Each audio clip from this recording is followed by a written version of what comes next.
Hi, everybody. I'm now going to just really quickly run through a sample presentation that someone might give to their community. So I'm going to talk through these slides a little bit more quickly than maybe you would if you were giving the presentation, just pointing out a couple things. But I want to say these slides are available in PowerPoint format for you on Basecamp, and you're welcome to download them, change them, use them for your community as you see fit. And I should say that I should give credit to my former boss, Steve Barry, great presenter, who made some of these slides. So some of these did not originate with me, but I packaged them together because I think they might be helpful to you. So if I were a steward living in the Ben Oaks community, which is on the Severn River across from Arlington Echo, this might be a presentation that I would give my community. So, hi everybody, thanks so much for coming. Today we're going to talk a little bit about the river that we love. We live right on the Severn River, and we all know that that river is polluted, and I'm going to give you some ideas of how we can help as a community. So this is my daughter Rosie. And many of you remember last summer when she learned to swim right down here on our beach. And in fact, many of your kids also have enjoyed swimming on the beach. You know, this is the part of making the presentation really personal.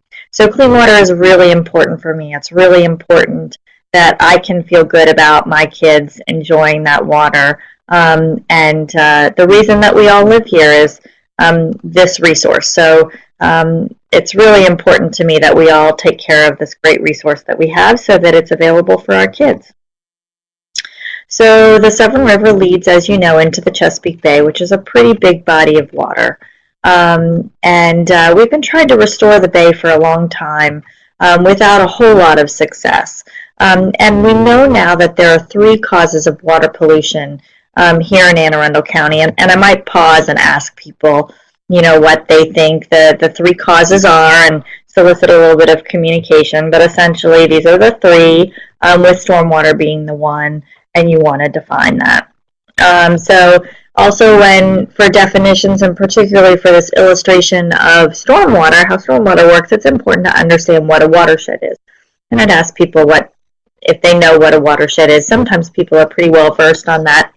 If you have kids in the room, they probably know what a watershed is. So you can give that invitation or that definition.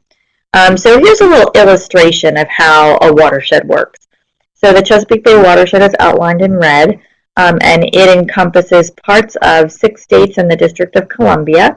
And what happens is that the watershed, the area of land surrounding the body of water, works just like a funnel. So when the rain falls anywhere on the land, it eventually drains into that body of water. So all the rivers and streams and the runoff from all land areas eventually flow to one point. And it's this flow that really is degrading our waterways. And if you think people are interested, you can talk through the impairments and some of the information about the local area. So one of the reasons why stormwater management why stormwater has been so problematic is the way that we manage it. So we collect it from our roofs, it goes in downspouts, into storm drains, and then when it's discharged out into the stream, it causes a lot of erosion. So this is a view from an airplane, and you can see Ben Oaks right, and you could point to the area where Ben Oaks is. And we know that after it rains, a lot of times we see this chocolate milk.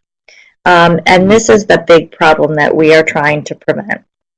And that chocolate milk is called stormwater, and it contains all kinds of nasty things, many, many, many pollutants in that stormwater. But there's 2 big pollutants that we're really concerned about. One is called sediment and the other is nutrients. And you might sort of solicit what people think the big issues are and what's the problem with sediment and what's the problem with nutrients, and sort of explain what those are. But here's an illustration of why sediment and nutrients are our two big monsters. So here in the Severn River, a healthy Severn River would have nice clear water with lots of underwater grasses, and you can see the crabs hiding in the grasses and the fish. And you know, we all like to fish and crab, and it's really important that we have those grasses for oxygen, for habitat.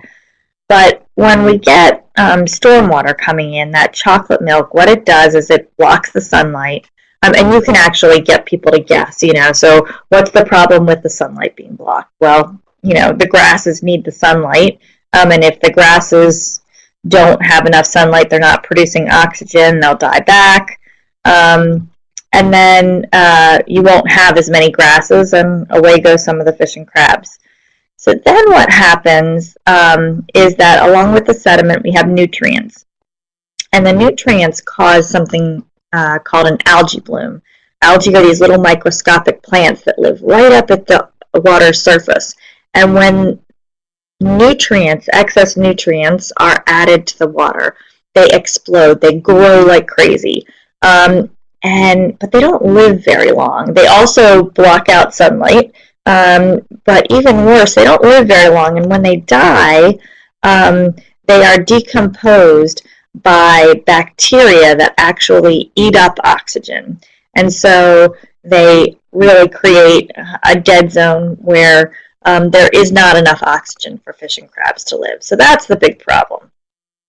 And then lastly, that sediment, when it settles out, it can fall to the ground and it can smother oysters, plants. It can also fill in areas that we're trying to use for navigation. Many people here have boats, and it's really difficult when we get our slips silted in and have to get them dredged.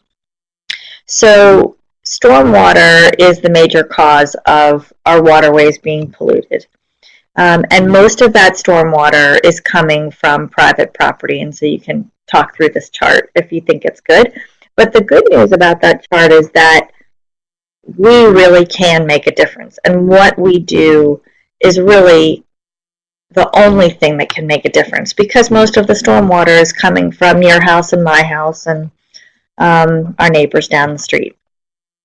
So I'm a watershed steward, and I'm going to talk a little bit about something called rainscaping, and it's the process of helping stormwater when it falls on your property to slow down, spread out, and soak in.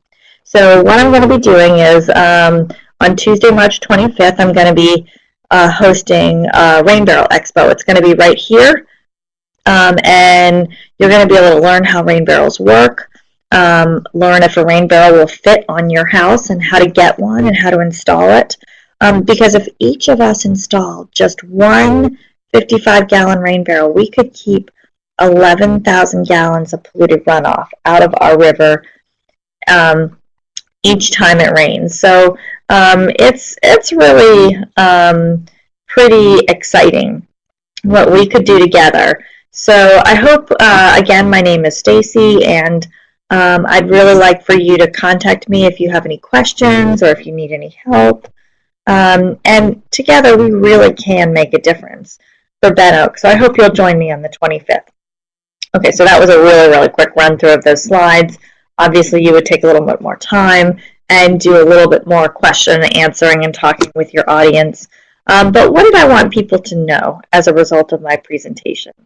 I wanted them to know that stormwater coming from our properties is the leading cause of pollution to our river. I wanted them to know that they really could make a difference by slowing water down on their own property. And I wanted them to know that I'm a master watershed steward and I can help them.